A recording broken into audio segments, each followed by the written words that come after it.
Hello violin players, welcome to Pro Strings. I'm Henriette and in this lesson we are working to improve your left hand position.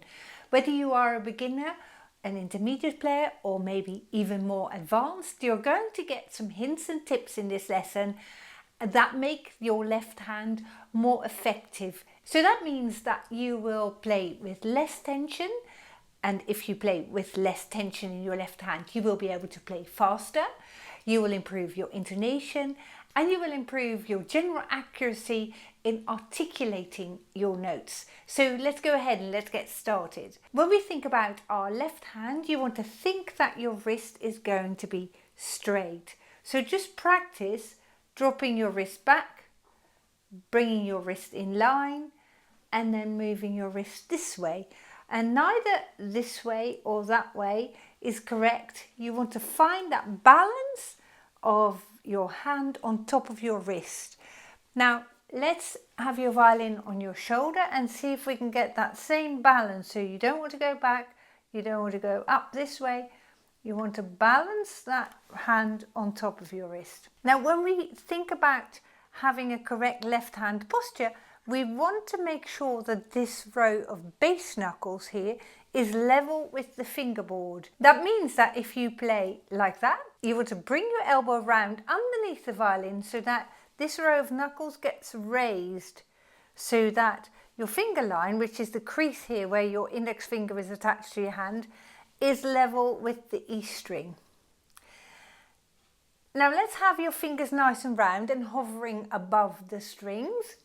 And now I want you to consider your left thumb, and your left thumb should go in between where your fingertip is of your first finger and your second finger, and there is some individual variation. Some people find it easier to play like that, others like it better when your thumb is a little bit further back, but what we don't want to see is the thumb underneath.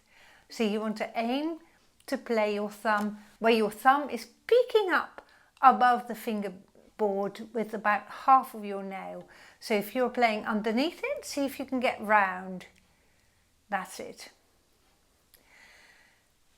Now let's think about the third finger in particular.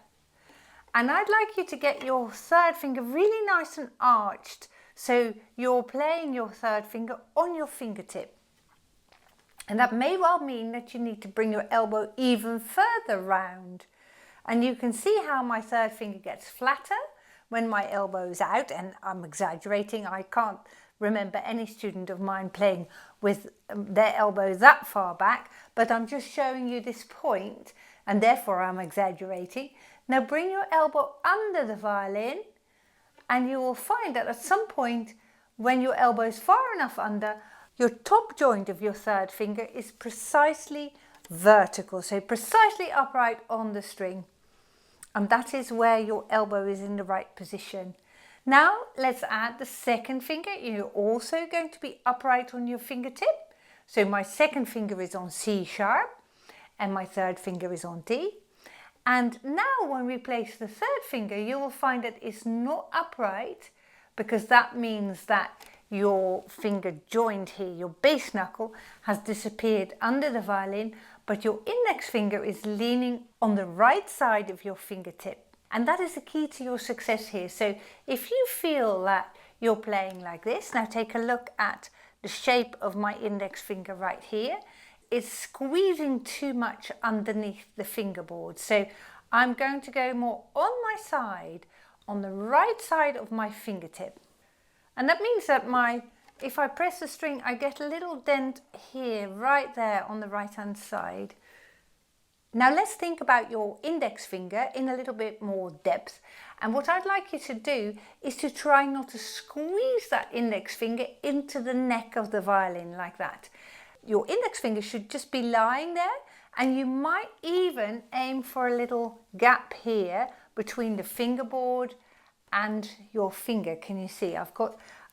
I haven't got a space when I play, but I could easily create a little gap there because I'm not squeezing my index finger into the fingerboard there. Now when you play, you want to make sure, and I've talked about this many times before, when you play, you want to make sure that you lift up your fingers from the bass knuckle right here. So your fingers always stay curved when you play.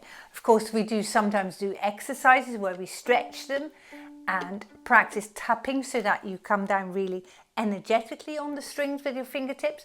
When you lift up your finger, it comes up from the bass knuckle. So that's this one there, and you can see that my finger shape is always round, and that is something that I want you to check in your playing, that your fingers are always curved when you play, even your little finger, although there is individual variations. Some people like it better to have their little finger more straight, but still when I lift it up, I'm lifting it up from the bass knuckle right here, and I'm not lifting it up straight up like that, you see. Something else that you want to check in your playing when you don't play a certain finger, so let's imagine I'm playing the second finger on the A string, make sure that your third and fourth fingers don't fall below the level of the fingerboard. So you always want to hover your fingers above the string when they are not in use. Can you see? And that way you have your fingers ready to play whenever it's time for them to play. Now we're going to finish with the aspect of the left hand that we started with, and that is your left wrist. I see many players that play with a hooked wrist like that, so where your hand is falling backwards off your wrist, shall we say. And the reason why we want to fix this, and if this is used, can I suggest that this is the aspect of your left hand that you're going to improve first, is see if you can push your wrist out a little bit, because what that does is when I play like that, my fingertips get taken away from the strings and I don't need them there. Where I need them is on the strings, and you can fix that by moving your wrist out.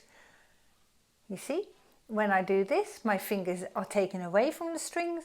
When I'm getting my wrist out, it points my fingers towards the strings, and that's where I need them.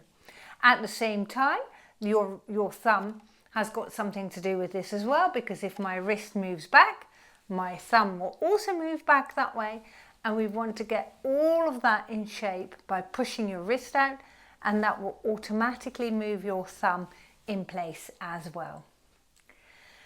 So when you work on improving your left hand, please don't try to fix everything in one go. Yes, it's all related, as you've seen. When I move my wrist, my fingers move and my thumb moves as well. But try to fix your wrist first. And then once you've got used to playing with a straight wrist, it means that your fingers point towards the strings much more. Then start to fine tune how upright your fingers are and see if you can feel playing on the side of your index finger. And once you've got that sorted, then aim to not squeeze your knuckle here into the fingerboard. If you want to find out a little bit more about the technique of the left hand, then check out my video right here. Good luck with your practice, and thank you for watching.